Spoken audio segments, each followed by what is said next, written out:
As many of you have heard, if you're following what's going on in the Middle East, you know that Israel recently attacked several targets in and around the Lebanon-Syrian border.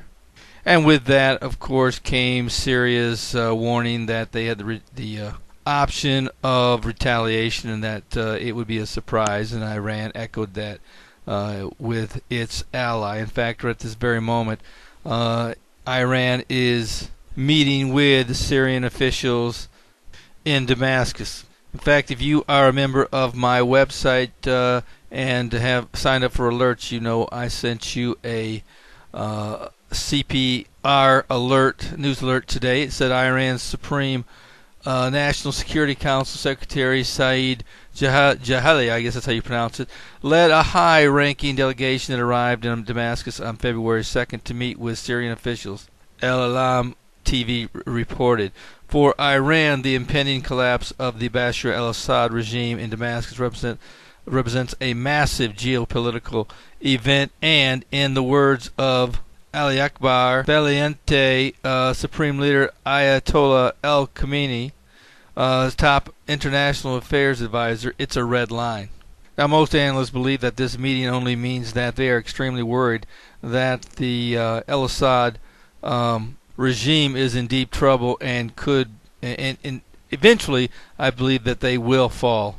At what point in time, I don't know that will be the case, but right now they have been reduced to no more than a powerful warlord region, but are facing the combined attacks of many warlords throughout the region of Syria. So that causes a problem. Of course, the United States is always charging Syria that if they were to use chemical weapons, that would be a red line that they had crossed and would probably bring about a massive attack on Syria.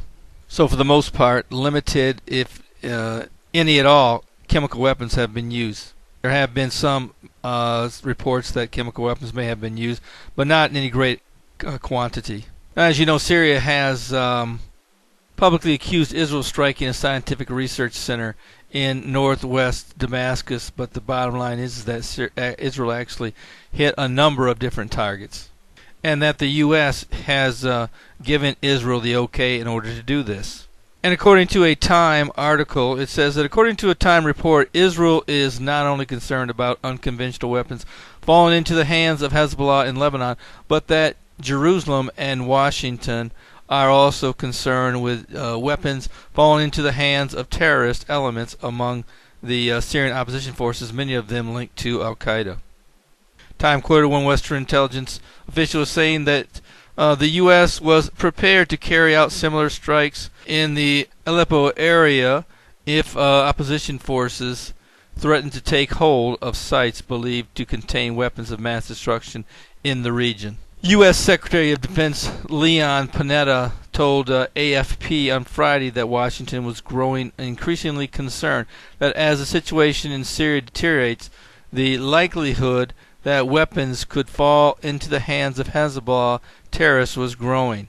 The chaos in Syria has obviously created an environment where the possibility of these weapons, going across the border and falling into the hands of Hezbollah has become a greater concern, Panetta said.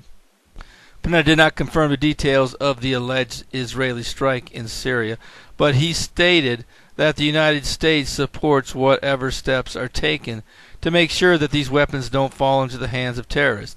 He added, without discussing the communications that we have on a regular basis with Israel or the specifics of that operation, because that's something they know more about. We have expressed and the concern that we have to do everything we can to make sure that sophisticated weapons like the SA-17 aircraft missiles, or for the matter chemical biological weapons, do not fall into the hands of terrorists, he said. And of course, as you know, Syria and Iran both are claiming that this was an uncontested strike and was not a weapons convoy, but a military installation, a research installation that was struck, and Israel was way out of bounds for doing so. But experts paint a much different picture, and they believe that it's in the Times of Israel, they report and says the more likely scenario is that Damascus's reports are false. The Americans are right, and that what was hit was, in fact, a weapons convoy. Transferring Russian-made weapons to Hezbollah violates UN Resolution 701, so Syria would hardly admit to doing so.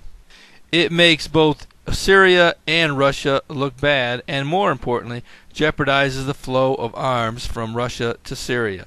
They have a direct responsibility to Russia not to transfer those weapons systems, said Professor Ephraim Enbar, the director of the Begin Sadat Center for Strategic Studies. So why would Israel have felt the imperative to attack?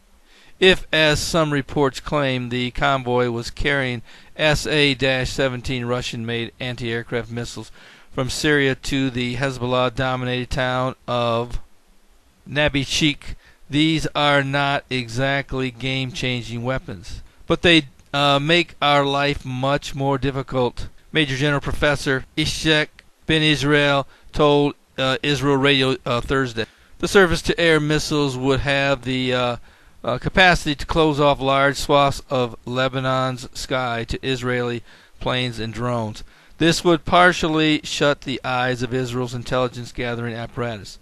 The ensuing gaps in coverage would also allow Hezbollah to transfer more offensive weapons into Lebanon and take larger risks when confronting Israel. Moreover, according to Enbar, the distinction between defensive and offensive weapons is often misleading. During the Yom Kippur War, it was the surface-to-air missiles that allowed the Egyptians to make the offensive move of crossing the canal, he said, adding that the SA-17s could target Israeli aircraft some 20 kilometers inside Israel. In the past, there was once just one red line for Israel regarding its neighbor's acquisition of arms, nuclear weapons. This is the reason that Menachem Begin sent 8 planes to attack in Saddam Hussein's reactor at Osrak in June of 1981, and reportedly why Ehud Olmert took similar measures in September of 2007, not long after the Mossad learned that Syria was well on its way to developing a plutonium-based nuclear reactor. Now here's something that you probably did not know. It says that now let's turn to the issue of advanced knowledge, meaning how much advanced knowledge did Syria and the others know. It says all sides of the Middle East conflict seem to have known about the strike ahead of time. Israel sent envoys to Washington, D.C. and Moscow, and already several days ago moved at least one Iron Dome anti-rocket battery to the north of the country. In Iran, apparently aware that something was up, Ali Akbar Velaleti, an aide to Iran's supreme leader, Ayatollah al-Khamenei, said earlier this week that any attack on Syria is considered an attack on Iran and Iran's allies. And Russia, perhaps flexing muscles in Syria's support, launched its largest naval exercise in the post-Soviet age in the Mediterranean Sea last week. So this is really no surprise to anyone that this, at least not in the Middle East, or those with a good intelligence apparatus. So what then can finally be expected in the response in the bombing? Well, I know a lot of people, a lot of prophecy pundits are calling this the beginning of the end of the Isaiah 17 debacle that will finally destroy Damascus. Well, that's not going to happen. The bottom line is this is not the time for that as of yet. At least I don't believe it is. This is more like a flexing of the muscles by Syria and some of the others, making outlandish statements that they simply can't back up. So I don't foresee Russia or well, I should say Russia, but I don't foresee Iran. I don't foresee Syria making any type of an attempt to retaliate against Israel.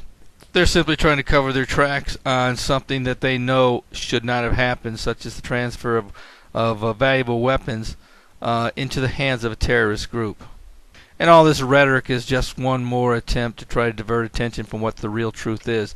And the United States and Israel and many around the world are really not buying it. But getting back to the article, it says the location of the strike is important. In the past, Israel did everything it could to avoid striking on Syrian soil, preferring to wait until arms transport transports arrived in Lebanon. Today, with Assad in a fight for survival, Israel may have preferred striking on his home turf. His plate is full, Enbar said, noting that though Assad has far more firepower at his disposal than Hezbollah, his regime is too close to the brink of to get into a pushing match with Israel. A Hezbollah statement on Thursday indicated that it too is not keen to engage Israel in an overt confrontation at this point. Israel perpetrated a barbaric attack against a Syrian installation for scientific research on Syrian territory, causing the death of numerous Syrians, the injury of others, and the destruction of the installation. The operative words here appear to be Syrian installation, Syrian territory, and the deaths of numerous Syrians. This takes the pressure off the Lebanese Shiite organization Hezbollah to respond. Presumably, any overt confrontation with Israel would, at the very least, drain the organization of its arms in advance of a possible Israeli confrontation with Iran, and perhaps weaken it in advance of a looming sectarian battle within Lebanon. On Thursday, an Iranian deputy foreign minister, according to Iran's press TV, said that the Israeli regime's strike on Syria will have serious consequences for Tel Aviv. Judging by the fact that Defense Minister Ehud Barak is abroad and local council heads have not been instructed to open their bomb shelters in the north, Israel is expecting a response, if any, that falls short of war. Perhaps yet another round of deadly cloak and dagger violence that has been visited on Israeli civilians in New Delhi, Bangkok, and Burgas. So where's all this heading? Well, eventually it will head toward the fall of Syria, and where it will go from there is probably greater battle over who will control Syria. But either way, it will probably turn into a haven for religious terrorists who will be much less powerful than Assad's regime was, but will be much more eager to participate in a war against Israel. Frankly, once this war is over, I probably would address the fact that Jordan may be the next target of whoever finally is in charge of Syria. So I guess what I'm saying is I would not sleep on the fact that Jordan could be the next one to fall by the hands of extremists that come out of this Syrian civil war. And certainly that's not good news for Israel. It's not that they can't defeat these extremists rather handedly, but like Hamas and Hezbollah, they're considered a continuous threat to Israeli life and welfare throughout their borders. Certainly Lebanon, Hezbollah, Syria, Jordan, Egypt, Saudi Arabia, none of these countries have the capability of defeating Israel. They know that. That's why there has been no attempt in the last number of decades for that by any legitimate nation or kingdom in many, many years. It would only take the stupidity of these religious extremists to attempt to try to overthrow a country as powerful as Israel, thinking that it is by the hand of Allah that they would defeat them. Well, but before I go on and say too much more on this situation, let's just wait and see what happens from the downfall of the al-Assad empire. Who knows, a legitimate government may very well take shape in the near future.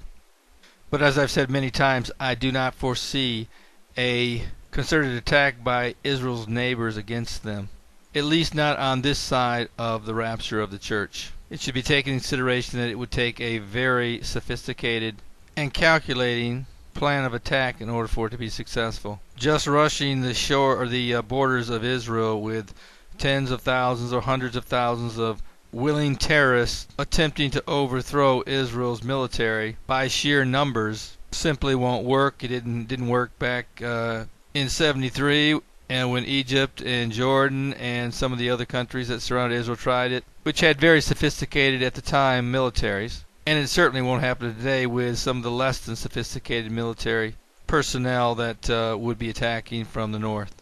So before we start getting too far ahead of the game, let's just go ahead and wait and see what happens in the future. and I will do my best to keep you up to date, let you know exactly where we are on the timeline. As I always like to do, I like to present the gospel, let anyone who's listening know that there's a heaven to gain and a hell to lose. Do you know where you're going to go when you die? I'm not worried about the tribulation period or the rapture of the church right now. You should be worried about where you're going to die if you were to, or where you're going to go if you die today. And the Bible is clear that if you die today without Christ, you will spend an eternity in heaven and will eventually be cast into the lake of fire. That's not an end I want to be a part of. And the only way that you can miss that part is to accept the Lord as Savior. I would encourage you to do that today. Don't put it off. 150,000 people will die today worldwide, and the vast majority of them will end up in hell. Don't be one of those who do. This is Terry Malone with the Calvary Prophecy Report.